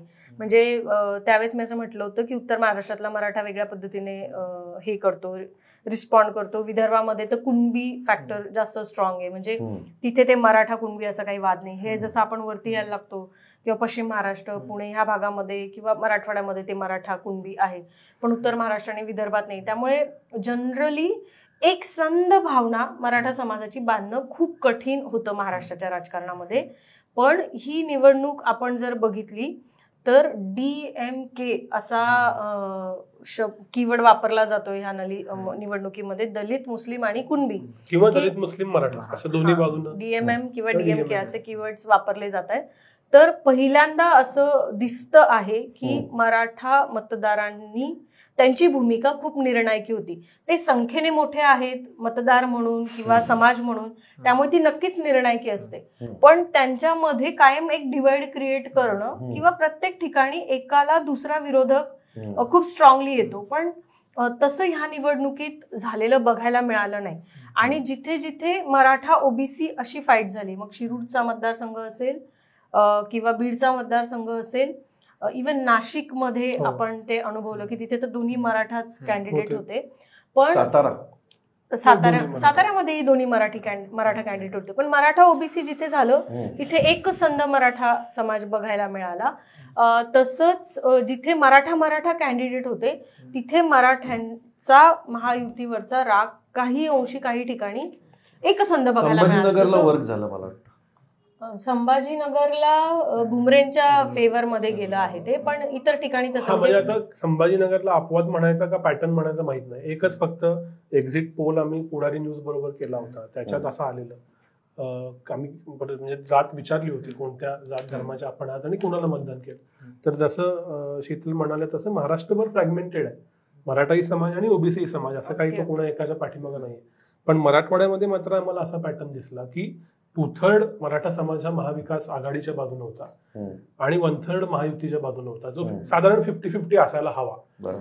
याच्या उलट 2/3 ओबीसी समाज हा महायुतीच्या बाजूने होता आणि 1/3 ओबीसी समाज हा महाविकास आघाडीच्या बाजूने होता. अच्छा. सो पोलरायझेशन मराठवाड्यात झालं असं निदान नंबर दाखवतं. मग इथं उमेदवार मराठा होता का नव्हता, इथं चिन्ह कुठलं होतं. एकनाथ शिंदे स्वतः मराठा समाजाचे आहेत, त्यांनी मनोज जरांगेंची समजूत घालण्यासाठी खूप ऍक्टिव्हिटी केल्या. ते 2दा जाऊन भेटले, नवी मुंबईत आले आणि त्यांनी त्या ऍगिटेशनला सरकार म्हणून सामोरं जायचा प्रयत्न केला. पण याचा फायदा औरंगाबादेत झाला का, जालना बीडमध्ये कमळ हे चिन्ह बॅलेटवर असल्यामुळं काही फरक पडला का, असेही मुद्दे आहेत. पण हे इतके सब्जेक्टिव्ह आणि कॉन्स्टिट्युएन्सी वाईज होतात की याच्यावर अजून थोडा अभ्यास करावा लागेल. अजून तरी माझ्याकडे पुरेसा. ती एक बातमी येते की 26 मराठा अनयुज्युअल गोष्ट नाहीये. म्हणजे अनयुज्युअल काय, महाराष्ट्रात कायमच लोकप्रतिनिधी हे मराठा समाजच मोठा, तोच वाद आहे ना की एवढे लोकप्रतिनिधी असून पण समाजाला न्याय का मिळाला नाही. एखादा संसार जो असतो तो संसार सुखी झाला तर एकमेकांना अनुरूप जोडीदार मिळाले असं म्हणतात. अनुरूपची जाहिरात होती ही, पण आणि संसार मोडला तर ते एकमेकांना पूरकच नव्हते असंही म्हटलं जातं. तसं या निवडणुकीकडे पाहता महाविकास आघाडीला मिळालेलं यश, त्यांनी छान उमेदवार निवडले असंही बोललं जातं. म्हणजे फॉर एक्झाम्पल शरद पवारांनी 10 पैकी 8 जागा जिंकल्या, 80% स्ट्राईक रेट, आणि महायुतीच्या तिन्ही पक्षांमध्ये बघितलं तर कमी अधिक प्रमाणात उमेदवार निवडीवरती खूप प्रश्नचिन्ह निर्माण झालेत. या दोन्ही युती आणि आघाडी याच्या उमेदवार निवडींबद्दल तुमच्याकडून आम्हाला ऐकायला आवडेल. डेटा फक्त सांगतो, आम्ही जो मगाशी ज्या सर्वेचा उल्लेख केला, सर्वेचे रिझल्ट चुकतात पण त्यातली कारणं कशी बरोबर येतात. त्यात 16% लोकांनी असं सांगितलेलं की लोकल परिवर्तन हे आमचं आत्ताचं बटन दाबतानाचं सर्वाधिक महत्वाचं कारण आहे. याचा अर्थ लोकल अँटी इन्कम्बन्सी. आणि त्यातले जवळपास 95% मतदार असे होते की ज्यांनी महाविकास आघाडीचं बटन दाबलं. याचा अर्थ महायुतीमध्ये जे उमेदवार रिपीट केले गेले, 2 टर्म आमदार, 2 टर्म खासदार, 3 टर्म खासदार, यांच्याबद्दल अँटी इन्कम्बन्सी होती. केंद्रीय मंत्री पण पडले, याचं तेच कारण आहे. त्यामुळं उमेदवार बदलले असते तर महायुतीनं बेटर परफॉर्म केलं असतं असं निदान डेटा सांगतो. त्यामुळे मी महायुती बाबतीत बोलू शकतो कारण त्याचा डेटा आहे. महाविकास आघाडीनं उमेदवार कसे निवडले हे मला माहित नाही, पण त्यांचं जे काही निवड झाली ती चांगली झाली हे निकालातून दिसतं. ओके. शरद पवार या फॅक्टरवर शीतल पवार काय सांगतील?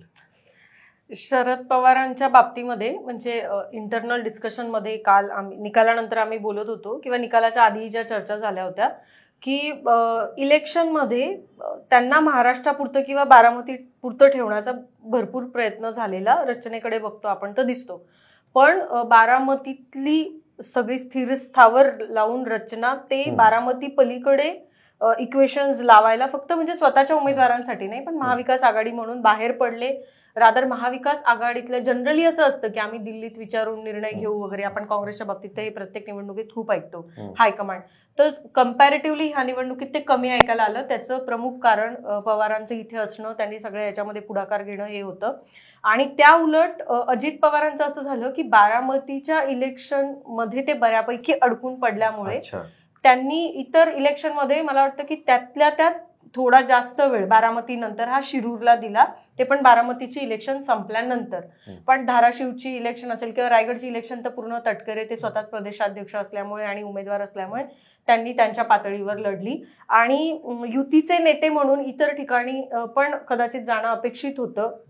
अजित पवारांनी उदाहरणार्थ नाशिकची जागा असेल की जिथे राष्ट्रवादीचे भुजबळ नेते आहेत किंवा तिथे इन्फ्लुएन्स आहे राष्ट्रवादीचा, दिंडोरीची जागा आहे की तिथे 3 आमदार हे अजित पवारांसोबत असलेले, म्हणजे पवार नावाचे एक आमदार आहेत, झिरवळ आहेत की ज्यांच्या असं मतदारसंघामध्ये म्हणतात की राष्ट्रवादी म्हणजे अजित पवारांना ती सीट दिली असती तर आली असती.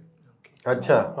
दिंडोरीची जागा. सो कारण त्याचं अगदी बरोबर आहे, कारण ज्या 3 विधानसभा मतदारसंघांमध्ये एनसीपीचे आमदार आहेत की जे ह्या सगळ्या सत्ता बदलामध्ये आम्ही अजित पवारांबरोबर आहोत असं म्हणतायत, त्यांच्या 3घांच्या मतदारसंघामध्ये तुतारी वाजवणारा माणूस या चिन्हाला आणि राष्ट्रवादी शरदचंद्र पवार या पक्षाला सर्वाधिक मतदान मिळालेलं आपण आता बघतोय.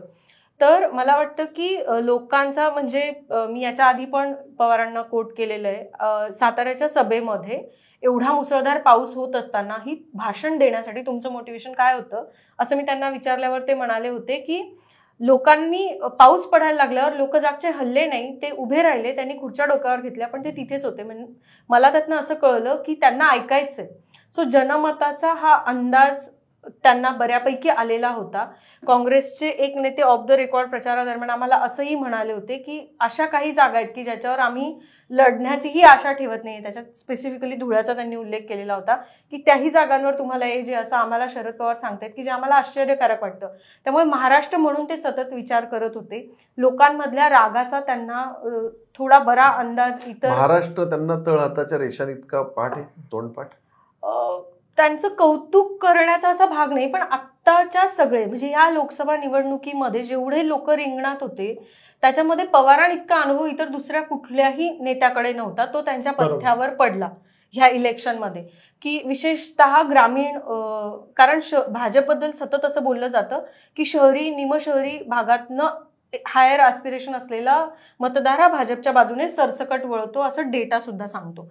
पण त्या व्यतिरिक्त म्हणजे इथे ग्रामीण भागात सर्वाधिक मतदार आहे, शेतकरी मतदारांची संख्या सर्वाधिक आहे. इथला रोष आणि त्याचा अंदाज पवारांना अगदी महाविकास आघाडीचं म्हणजे कोरोनातनं जसं बाहेर पडलो आणि महाविकास आघाडीचं सरकार होतं आणि त्यानंतर थोड्याच काळाने ते फसलं सगळं गणित आणि सरकार पडलं, तर त्या काळात सुद्धा एकटे पवारच असे होते की जे शेतकऱ्यांच्या बांधावर होते किंवा त्या भोवती चर्चा त्यांना टिकवून ठेवण्यात यश आलेलं होतं. त्यामुळे मला वाटतं की इतर सगळे रणनीतिकार चर्चा याच्यावरती त्यांचा अनुभव वरचढ ठरला आणि त्या अनुभवाच्या आधारे आणि अपरिहार्यता पण होती. म्हणजे आपल्या जवळ आलेल्या लोकांमधनं उमेदवार निवडायचे होते, पर्याय पण कमी होते, त्यामुळे निवड पण तुलनेने सोपी गेली आणि जनमताचा इतरांपेक्षा त्यांना बरा अंदाज होता. त्यामुळे आणि ह्या निवडणुकीमध्ये आपण अजून एक बघितलं पाहिजे, 19च्या निवडणुकीमध्ये पैलवान वगैरे अशी सगळी ती इलेक्शन झाली, म्हणजे अगदी फडणवीस विरुद्ध शरद पवार असं चित्र आपण त्या निवडणुकीत अनुभवलं. ह्या निवडणुकीमध्ये महाविकास आघाडीने खूप जाणीवपूर्वक प्रचार नेत्यांभोवती येऊ दिला नाही. तो ना त्यांनी राहुल गांधींभोवती येऊ दिला, न तो प्रचार त्यांनी शरद पवारांभोवती येऊ दिला. त्यांनी संपूर्ण इलेक्शन ही मुद्द्यांवर आणि हायपर लोकल मुद्द्यांवर ठेवली आणि त्याच्या विरोधात मात्र भाजपचे नेते मोदी हा प्रचार करत होते. त्यामुळे बरं पण मोदींचं मान्य होतं, पण त्याचबरोबर मोदींबद्दलची निगेटिव्हिटी पण तुलनेने आणि महायुतीचे नेते महाविकास आघाडीच्या प्रश्नांना उत्तर देत राहिले. अगदी मला वाटतं नरेटिव्ह मध्ये काय डिफेन्सिव्ह झाले. वरती पहिला मूळ 400 पारचं नरेटिव्ह फसल्यामुळे ते खाली तसंच होतच गेलं पर्क्युलेट. आणि एकदा तुम्ही उत्तर द्यायला लागलात की ती मग शृंखला संपत नाही, ती एंड पर्यंत जाते. त्यात अजित पवार पण जास्त हेजिटेंट दिसले. म्हणजे एकतर 4 जागा घेतल्यावर बरेचसे प्रश्न विचारले गेले की 4 जागा का लढताय, किंवा जसं आता तुम्ही सांगितलं की दिंडोरीची जागा सोडली, तशी काही लोकांचं किंवा विश्लेषकांचं म्हणणं होतं की परभणीत राजेश विटेकर एक चांगली चॉईस असू शकली असते. भुजबळ ज्या प्रकारचं पोलरायझेशन झालं त्यावेळी नाशिकमध्ये चॉईस. सो अजित पवारांची हेजिटन्सी पण दिसली का की नॅशनल लेवलला जाताना थोडं ते अडकतात, असं एक सांगितलं जातं की अजित पवारांचे नॅशनल ॲस्पिरेशन्स नाही आहेत. असं ॲस्पिरेशन कोणाला नसतात. उद्या तू आणि मी राजकारणात गेलो तरी आपल्याला ॲस्पिरेशन असणार आहेत. त्यामुळे त्यांना तुम्ही राजकारणात नाही. सो मला वाटतं की राजकारणात ॲस्पिरेशन्स कोणाला नसतात. राजकारणात प्रत्येकाला ॲस्पिरेशन्स असतात. त्यांना ॲस्पिरेशन होती म्हणून त्यांनी शरद पवार त्यांच्या म्हणजे पक्ष म्हणून सोडून द्या, पण त्यांच्या कुटुंबाचे प्रमुख असलेले शरद पवार यांची साथ सोडून एक वेगळा निर्णय घेतला. त्याची कारणं कदाचित वेगळी असेल, पण त्यातलं एक महत्त्वाचं महत्वाकांक्षा हे मोठं कारण नक्कीच होतं. त्यामुळे महत्वाकांक्षा राजकारणात सर्वांना असते. पण अजित पवारांचं जर सगळं राजकारण तुम्ही पाहिलं तर he is man of operations, he is not a man of strategy at all. म्हणजे राष्ट्रवादी जेव्हा एकत्र होती तेव्हा स्ट्रॅटेजिक डिसिजन, स्ट्रॅटेजिक रचना, समोर पब्लिकला जाऊन सतत फेस करणं, पब्लिकला म्हणण्यापेक्षा मीडियाला सतत जाऊन फेस करणं, एक नरेटिव्ह सेट करणं, ह्या कामांमध्ये तुम्ही याच्या आधी तरी कधी अजित पवारांना बघितलंय का? सो एक तर ते सत्तेत होते, ते उत्तम प्रशासक होते, किंवा ते पक्षामध्ये पण प्रशासकाची भूमिका पार पाडण्यामध्ये त्यांना कायम रस राहिलेला आहे. ह्या बदललेल्या रचनेमध्ये पहिल्यांदा त्यांचा रोल बदलला. त्यांची रोल बदलला की जबाबदारी बदलते, जबाबदारी बदलले की तुमच्या ऑपरेशन्समध्ये पण फरक पडायला हवा असतो. तो तुलनेने अजित पवारांच्या ऑपरेशन्समध्ये कमी पडला. आणि जेव्हा म्हणजे फॉर एक्झाम्पल मी जेव्हा फक्त टीम, आपण आता सगळे एका टीमचा भाग होतो उदाहरणार्थ, आणि मी टीम लीडर झालं की माझा रोल डायरेक्ट बदलणार असतो. तर मला वाटतं की टीमचा सदस्य ते टीम लीडर याच्यासाठी त्यांना खूप कमी वेळ मिळाला परफॉर्म करायला. आणि त्यांचं जे ॲस्पिरेशन आहे ते जे काही असेल किंवा त्याच्यावर भरपूर चर्चा झालेली आहे. सकाळच्या एका मुलाखतीत ते म्हटले पण होते की मुख्यमंत्री व्हायला मिळालं तर त्यांना ती संधी एक्सप्लोर करायला आवडेल. तर खूप जास्त ॲस्पिरेशन ह्या विधानसभेभोवती किंवा महाराष्ट्र राज्याभोवती गडद असल्यामुळे लोकसभेच्या निवडणुकीमध्ये त्यांनी तुलनेने अधिक जुळवून घेण्याची भूमिका ठेवली असं दिसतं. ह्या सगळ्या आरपार कॅफेमध्ये आपण महाराष्ट्राच्या वेगवेगळ्या भागाच्या क्रिस क्रॉस गप्पा मारल्या. आपण स्पेसिफिक कुठला भाग घेतला नाही. पण एकंदर महाविकास आघाडीचं यश जर आपण बघितलं तर पश्चिम महाराष्ट्राचा जर विचार केला तर पश्चिम महाराष्ट्रामध्ये महायुतीला फक्त मला वाटतं 3 जागा मिळालेल्या आहेत. म्हणजे मावळची, पुण्याची आणि साताऱ्याची, आणि बाकी सगळ्या जागा या महाविकास आघाडीला मिळालेल्या आहेत. आगामी विधानसभेला जर जायचं असेल तर पश्चिम महाराष्ट्रामध्ये महाविकास आघाडीला काय करायला लागेल आणि महायुतीला काय करावं लागेल? काँग्रेस आणि राष्ट्रवादी काँग्रेस या पक्षांची पारंपरिक रचना ही म्हणजे त्यांच्यावर टीकाही होती की स्थानिक शिलेदारांवर जास्त होती. हे शिलेदार कोण होते तर सहकार, साखर कारखाने आणि शिक्षण संस्था याच्यातनं जे नेतृत्व पुढे आले त्या लोकांनी काँग्रेस राष्ट्रवादी काँग्रेसचं नेतृत्व केलं. त्यामुळे काँग्रेस राष्ट्रवादी काँग्रेसचं बहुतेक राजकारण जे महाराष्ट्रातलं आपण बघितलं किंवा ज्या पद्धतीचे नेते पुढे आले, अनेकांना मंत्रिपदं मिळाली, तर ती सगळी या साखरपट्ट्याच्या राजकारणाभोवती जास्त केंद्रित झालेलं आपल्याला दिसतं. जेव्हा फडणवीस मुख्यमंत्री झाले महाराष्ट्राचे, त्यांनी एक वेगळ्या पद्धतीचं राजकारण करून हा इन्फ्लुएन्स कमी करण्याचा किंवा मोडून काढण्याचा त्यांच्या परीने एक प्रयत्न केला. मला वाटतं की ह्या निवडणुकीमध्ये आपण असा सरसकट निकाल नको लावायला की त्याला यश आलं का अपयश आलं, पण कुठेतरी फक्त शीर्ष नेतृत्वाने निर्णय घेऊन किंवा त्यांनी काही धोरणं आखून होत नाही. तुम्हाला लास्ट बेनिफिशरीचा विचार करायला लागतो. उदाहरणार्थ सहकार मंत्रालय स्थापन केलं भारतीय जनता पक्षाने, देशामध्ये पहिल्यांदा सहकार मंत्रालय स्थापन झालं.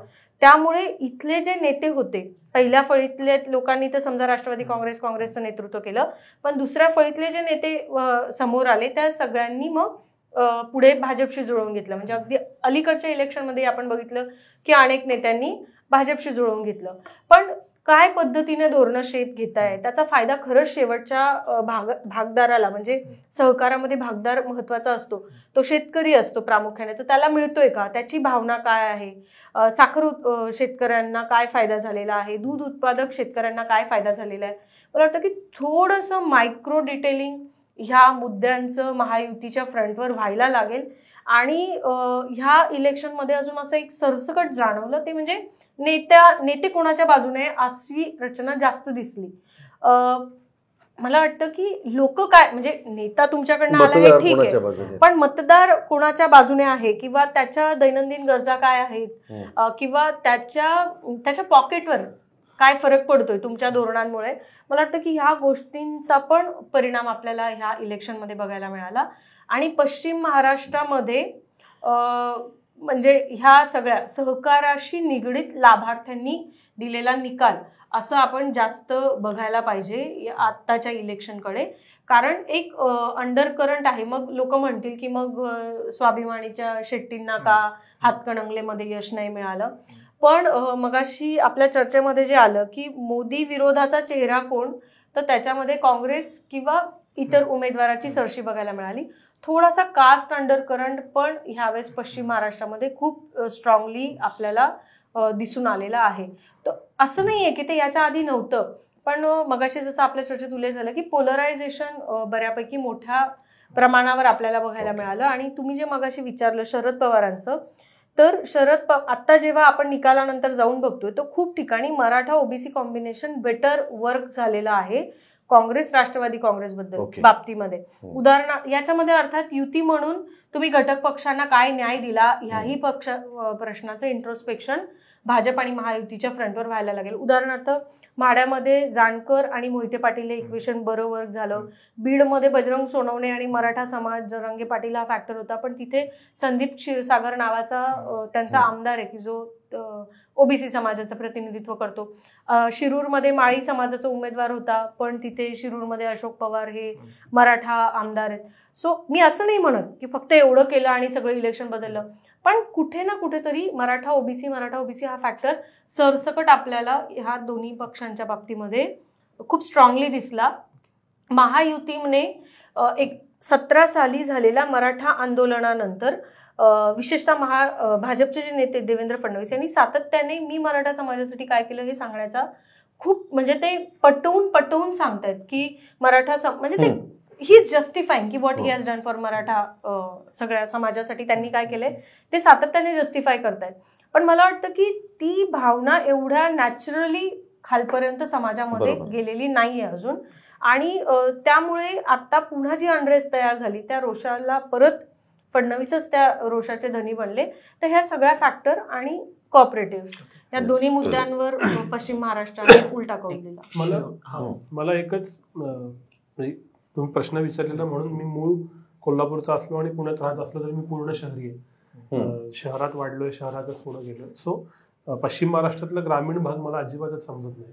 ही मर्यादा लक्षात घेऊन मी या पश्चिम महाराष्ट्राकडे NH4 म्हणून बघतो. आणि या NH4 वर तुम्ही बघितलं तर कोल्हापूरचा अपवाद वगळला तर जिथं शहरी कनेक्टिव्हिटी आहे या NH4 ला कनेक्ट असणाऱ्या सर्व जागांवरती महायुती जिंकताना दिसते. मग ती हातकणंगले असेल, मग ती सातारा असेल, बारामतीचा थोडासाच भाग नॉमिनल त्या NH4 वर आहे. मग तो पुणे असेल, मावळ असेल, मग ते अगदी रायगड असेल आणि मग ते पुढे ठाणे कल्याणपर्यंत जातं. तर खरं तर हे शहरी विरुद्ध ग्रामीण अशी ही निवडणूक झाली असं मला माझ्या मर्यादित आकलनात वाटतं. ज्यांना शहरं आवडतात, ज्यांना इन्फ्रा आवडतात, ज्यांना रस्ते, बिल्डिंग्स, विमानं ही भारी वाटतात ते सगळे आजही मोदींच्या बाजूने. पण याच्या बाजूचे जे जमिनीचे प्रश्न आहेत जे माझ्यासारख्यालाही माहित नाहीत, तसं ज्याचा शीतल मॅडमने उल्लेख केला, तिथं मात्र भाजप कमी पडताना दिसतंय महायुती म्हणून. आणि हे क्लिअर आहे महाविकास आघाडीनं त्यांचा हा जो बॅस्टन आहे ग्रामीण तो बेटर करत जावा, त्यांची टॅली बेटर होईल. पण या NH4 आणि विशेषतः पश्चिम महाराष्ट्रात शहरीकरण सर्वाधिक आहे इतर महाराष्ट्रातल्या भागांपेक्षा. आणि त्यामुळे महायुती खरं तर बेटर परफॉर्म केलंय तिनं पश्चिम महाराष्ट्रात असं मला वाटतं कम्पेअर्ड टू विदर्भात जे झालं, कम्पेअर्ड टू उत्तर महाराष्ट्रात जे झालं त्या पद्धतीचं डिबॅकल तितकं खरं तर पश्चिम महाराष्ट्रात झालेलं नाही. त्यामुळे दोघांनाही स्कोप आहे तिथं असं माझ्या या अत्यंत मर्यादित आकलनात मला वाटतं. पण म्हणजे याच्यात फक्त एकच मुद्दा, महायुतीच्या अपयशाची चर्चा जास्त होते कारण गेल्या वेळेस सगळे खासदार युतीचे होते, यावेळेस चित्र पालटलेलं आहे. त्यामुळे ही चर्चा जास्त होतीये पश्चिम महाराष्ट्राच्या बाबतीमध्ये. अजून एक होतं, आपण कॉम्बिनेशनचा विचार करत होतो. सो उद्धव ठाकरे आणि मुस्लिम मतदान हे कॉम्बिनेशन स्मूथ राहील किंवा स्मूथ आहे का तेवढं, की फक्त काँग्रेस राष्ट्रवादी बरोबर आहे किंवा अँटी मोदी आहेत म्हणून उद्धव ठाकरेंना मतदान झालंय, की उद्धव ठाकरेंनी काही स्टँड घेतलेत की त्यामुळे त्यांना एवढ्या मोठ्या प्रमाणात मतदान झालं. म्हणजे मुंबईत आय थिंक अणुशक्तीनगर असेल, पुन्हा मानखूर, शिवाजीनगर आपण आता मागाशी बोललो, बरेचसे असे मुंबादेवीमध्ये खूप जास्त मतदान झालंय उद्धव ठाकरेंच्या उमेदवाराला. म्हणजे मला प्रश्न असा विचारायचा की उद्धव ठाकरेंना मुस्लिम मतदान झालं, सो लार्जर परसेप्शन आहे की काँग्रेस आणि शरद पवार गट बरोबर होता, सो त्यामुळे मतदान झालं. पण काही जणांचं मतदान म्हणणं असं पण येते की उद्धव ठाकरेंनी काही प्रमाणात तशी इमेज केली त्यामुळे मुस्लिम मतदान थेट त्यांना पण झाले, नॉट जस्ट वाया. मला वाटतं की उद्धव ठाकरेंनी प्रकर्षाने केलेले प्रयत्न, भाजपने त्यांना मुस्लिम दार्जिने म्हणून केलेली त्यांच्यावरची टीका आणि काँग्रेस राष्ट्रवादीची जोड हे तिन्ही फॅक्टर त्यांच्या फेवरमध्ये वर्क होऊन आणि ब्रॉड लेवलवर जे नरेटिव्ह एनिवे मुस्लिम कधीही हिंदुत्ववादी पक्षांच्या फेवरमध्ये नाहीच आहे असं आकडेवारीमध्ये आपण 14लाही बघितले, 19च्या इलेक्शनमध्ये बघितले. काही प्रमाणामध्ये 19च्या इलेक्शनमध्ये उत्तर प्रदेशमध्ये, इव्हन महाराष्ट्रामध्ये शिया मुस्लिम जे म्हणतात की त्यांनी मोदींना साथ दिली, अगदी स्पेसिफिकली उत्तर प्रदेशच्या विधानसभेच्या पण निवडणुकीमध्ये आणि लोकसभेच्या पण निवडणुकीमध्ये अशी चर्चा होती किंवा तसं आकडेवारी पण होती. पण ह्या निवडणुकीमध्ये मला वाटतं की संविधान बदलाची भीती ही जास्त टोकदार होती. मोदींनी आपल्यासाठी केलेले ट्रिपल तलाक किंवा इतर कायदे किंवा इतर ज्या गोष्टी त्यांना कन्व्हिन्सिंग वाटत होत्या 19मध्ये, त्यावरती ही भीती जास्त हे झाली आणि एक्स्ट्रीम पोलरायझेशन. आणि उद्धव ठाकरे स्वतःला जरी म्हणजे स्वतः सॉफ्ट हिंदुत्व आहे, आमचं हिंदुत्व वेगळं हे बोलत राहिले, आणि भाजपने मात्र त्यांना पूर्ण तुम्ही आता प्रो मुस्लिम झालेले आहात असं ठसवण्याचाही प्रयत्न केला. मला वाटतं की या दोन्ही गोष्टी त्यांच्या पथ्यावर पडल्या. आजच्या आरपार कॅफेमध्ये आपण खूप वेगवेगळ्या विषयांवर गप्पा मारल्या. ठरवले नसलेले अनेक प्रश्न तुमच्या उत्तरांमधून आम्हाला सुचत आहेत, पण वेळेची मर्यादा आहे आणि आपण कितीही बोलू शकतो, कारण शीतल पवार आणि विनायक पाचलक दोघांकडे भरपूर डेटा आहे आणि त्यांचं राजकीय आकलन खरंच खूप छान आहे. आपण ओपिनियन पोलपासून एक्झिट पोलपर्यंत लागलेले निकाल, त्याचं आकलन, त्याच्यातली मतदानाची टक्केवारी, तुम्ही सांगितलेल्या 2-3 गोष्टी खूपच जास्त महत्त्वाच्या आहेत आज आरपार कॅफेच्या प्रेक्षकांना, की मतांची टक्केवारी. विनायक पाचलक, तुम्ही जे सांगितलं की पर्सेंटेजमध्ये जर वोट पाहिले तर महायुतीला आमदार म्हणून काही विधानसभा मतदारसंघांमध्ये मिळालेली मतं आणि महाविकास आघाडीला मिळालेली मतं, यातून येणाऱ्या विधानसभेचे कल आत्ताच्या निकालावरून जरी आकडेवारी काढली तरी महायुतीचे तुम्हाला जास्त तिकडे कल दिसतोय. पण महाविकास आघाडीकडे आज विजय आहे आणि महाविकास आघाडीकडे एक ऊर्जितावस्था, पुन्हा उत्साह आलेला आहे. त्यामुळे या उत्साहाचं रूपांतर पुन्हा एकमेकांच्या गटबाजीमध्ये होतंय का महाराष्ट्राची विधानसभा काबीज करण्याकडे जात आहे, आणि महायुतीला या झालेल्या पराभवातून सिंहावलोकन किंवा आत्मपरीक्षण करून येणाऱ्या विधानसभेमध्ये एक हाती सत्ता महायुती घेते का, हे बघणं खरं तर औत्सुक्याचं ठरणार आहे. आरपार कॅफेसाठी तुम्ही इतका वेळ दिलात आणि इतक्या छान गप्पा मारल्या त्याबद्दल आरपारच्या सर्व प्रेक्षकांतर्फे आणि आमच्या सर्व टीमतर्फे मी तुमचं मनापासून आभार मानतो. थँक्यू. धन्यवाद.